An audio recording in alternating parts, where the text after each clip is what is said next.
There's a strong piece around crop stress for Ramularia as well. So that's a really massive trigger. And a lot of that's out with a grower's control. So, bursts of sunlight, ultraviolet, any other stress. But in terms of what you can do to reduce your risk of Ramularia, clearly the management of other diseases is important. So the crop's not already stressed from that. There's a historic story there about some chemistry is harsher than others late season, and it's one reason why chlorothalonil's been particularly effective is it was just very benign on the crop and it reduced general stress. And last year, just a blip because of the weather conditions, do you think, that we didn't see as much? It was very hot and dry, and so crops generally, particularly spring barley, had a lot of other issues. It was one of the most stressed by the season, so it had a huge amount else going on, so Ramularia was the least of the problems last year. But there's a strong timing element there, where crops have most potential and you really want that green leaf hanging on. That's where Ramularia nips in and is at its most damaging.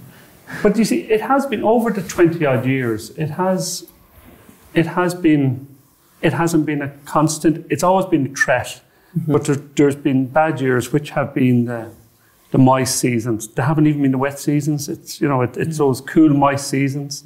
And if it starts in winter barley, you're pretty much, the risk on spring barley tends to go a lot higher unless the weather intervenes like it did last year. But the problem has been there have been some really bad years, which started with a superb Syngenta variety, Cooper in Ireland, which was very much linked to it. Now, Cooper was unfortunate, but we had the classic example when it all started. Cooper was 60% of the area, I think, in the country at the time because it was so fantastic to grow. Everybody loved it.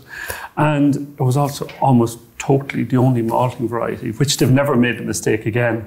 So one thing you need is variety diversification in a sense. Any farmer should have, even growing winter barley, spring barley should be growing a number of varieties, which is tricky because the malting contracts tend to be one variety per farm, which again is not that clever, because you could have a very high Ramularia risk variety, which for a grower is...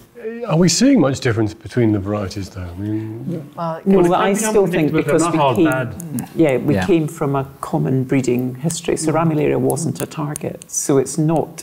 I don't think it's strongly there at the moment in anything, and there are subtle differences. But some of those I think there are some maturity. It might be. There are some. But they're not. There's no resistance. No. Absolutely, and everything could get 100% by the end of the season. Everything was ranked about a 5 or a 6. Yeah, you could probably then select for varieties that have lower levels. Yeah. There would still be that question about the stress trigger and the expression of that disease. So varieties might be able to carry a lot of Ramularia, but as long as they didn't ever express it, that would So we're talking more about a tolerance than a resistance, possibly. But I think there are some subtle differences there. I know we've some work on spring barley where you would actually, molecularly, you would say there are all equal amounts of biomass, but actually visually they don't again, it's going to be at a certain time point, which might be related to maturity, but it still would look different. And we certainly had ones that were terrible. So, I mean, it was the end of Chariot.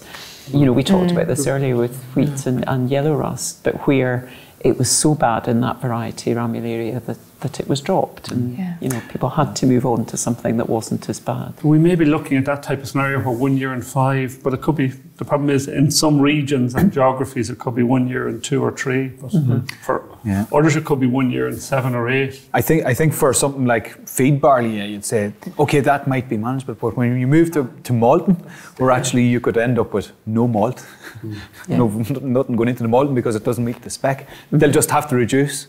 They'll have to reduce their spec, which reduces the quality that comes out, which increases the price. But that's a bit more difficult than the 1 in 5 where feed will go for feed. There's the whole Ramularia is an example where there's a strong stress story, much of which is out with your control, so flooding or sunshine, whatever the stress is. But some of that is within your control, and some of it relates to how well you feed the crop, managing growth regulation, weed control, and again going forward you might be able to manage, we might look back and think, gosh, how crude that we treated whole fields. In the same way you could target that to particular areas of the field and just treat the crop as well as you can, and the disease then becomes more incidental to your yield. If you're reliant on that late green leaf for yield and quality, then the Ramularia becomes proportionally more important. It's a very early variety that dies anyway. Well, that's something some of my agronomists are looking for now. They're kind of looking around Europe to try and find a very short season winter barley that will ripen before the Ramularia has a chance to kick in.